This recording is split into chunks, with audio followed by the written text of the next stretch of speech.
This is one of those something out of nothing builds, starting with the caravan. Anyone who watched the Canada Day special a while back will remember that they saw this in the video. It was the original caravan that I never used, and like everything that I keep, and if I don't use I'll just throw away, I'm going to see if I can make something with this. If not, I'll just bin it. So starting with the legs, I pull out some click together kits I got a while back while they were being sold off, and I'm going to try and rustle up some back legs, which involved a lot of sawing and sanding and some more sawing and some curse words until I finally got what I wanted.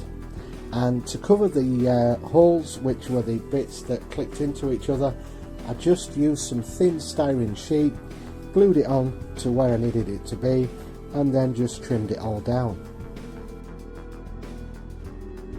It took me about 2 attempts until I was finally happy with the correct angle, so I could put the next beams on top of these 2 supports.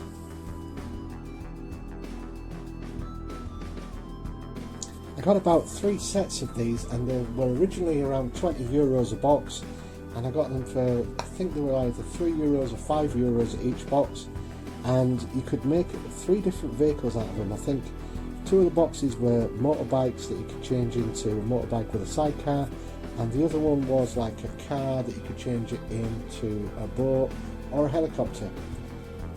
That's not going to happen on my shift. This stuff is ideal for scratch building because you can just make it into any shapes you want.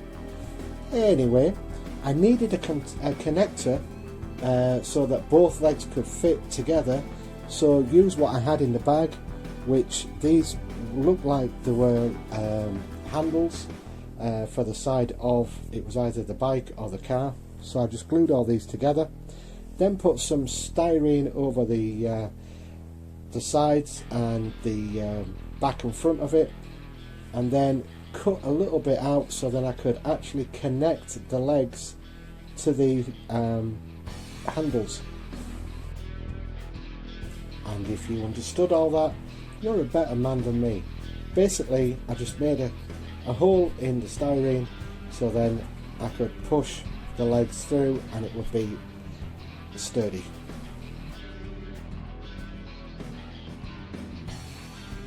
Next, I needed to try and bulk out some of the body of the legs. So to cover the gap at the front, the underside of a plastic plane looked good. Sized it up and just glued it straight down. And as you can see, I'm still unsure as to where to put this caravan at this present time.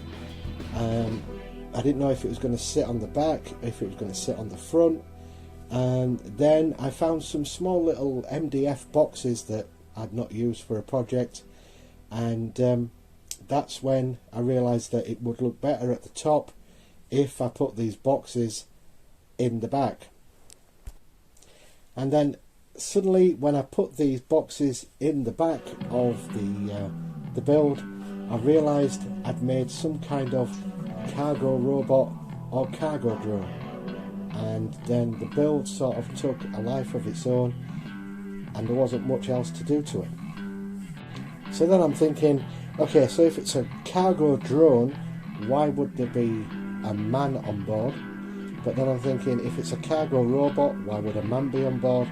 And then I just jettisoned all them and just thought, it's a cargo drone and there's a guy that lives on top of it in his caravan where he eats and sleeps. Relaxed knowing that none of my builds made sense half the time, I just glued things down and glued the caravan onto the top of the cargo drone, and that's where it was staying. And if anybody's thinking I measured the cargo boxes to fit the actual legs, it was a total fluke, total mistake. It's that 1 in 100 chance, and it just fitted straight in. When I'm doing any kind of scratch builds, never have a ruler. It's just look at it and just work out the length and just get on with it.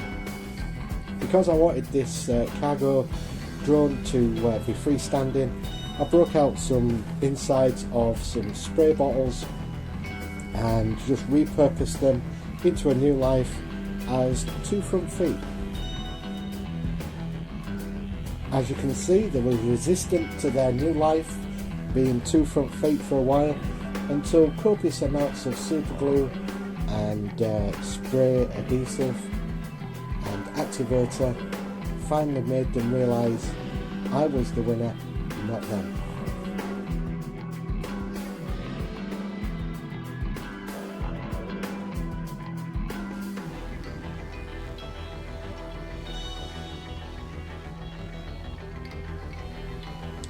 Then it was just a matter of covering any gaps with anything I could find in my box of greeblies. This bit that I'm about to glue onto the top was an actual road sign for something at some point, and I just stuck it on there. This was a toolbox divider that became a metal sheet for one side of the build, and then for the other side I do believe it was an old Nintendo case or a PlayStation Vita or some kind of gaming case for the other side. Editor's note: I rang my daughter, showed her the picture, and she assured me it was a Nintendo gaming case for a little cartridge. So it's a Nintendo case that gets stuck to the side, and then for the drone's eye, it was just a like the insert of a wheel, and then just used some sticky gems that weren't sticky at all anymore. So I used some super glue just to dab the glue on and then stick the gems on haphazardly around the build.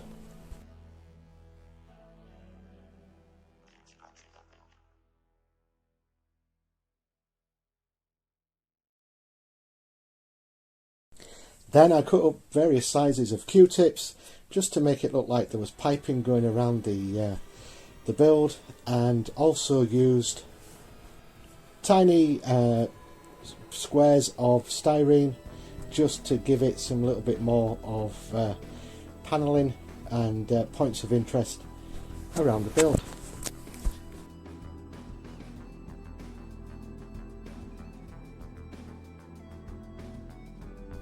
And as you can see, I'm just putting the tyre insert onto the front to make it look like it's some sort of eye, or it could be a viewing chamber where the man sits when he's picking up the cargo.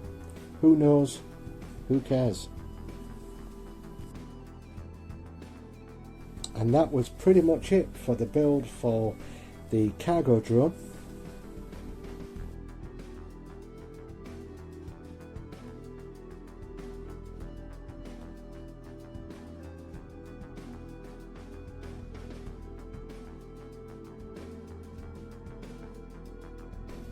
For the diorama build, I just found some chipboard, marked out where I wanted the drone to go, and then using some offcuts of XPS foam, I just sized them up and then hot glued them down to the base.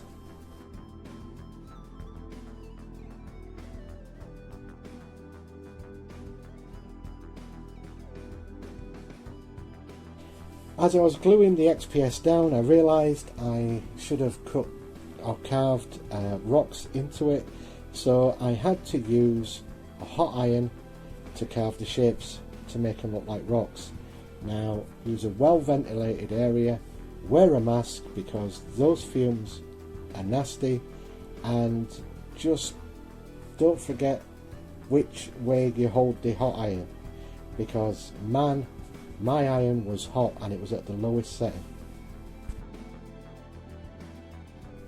Once I was happy with how it looked, I was then in an experimentation mode because I found some water texturing and not been used it for a while, and I just wanted to see how well it would cover the gaps in between the XPS foam, so I just covered the entire diorama with it all, let it dry, and then just sprinkled some grit and fine sand over it.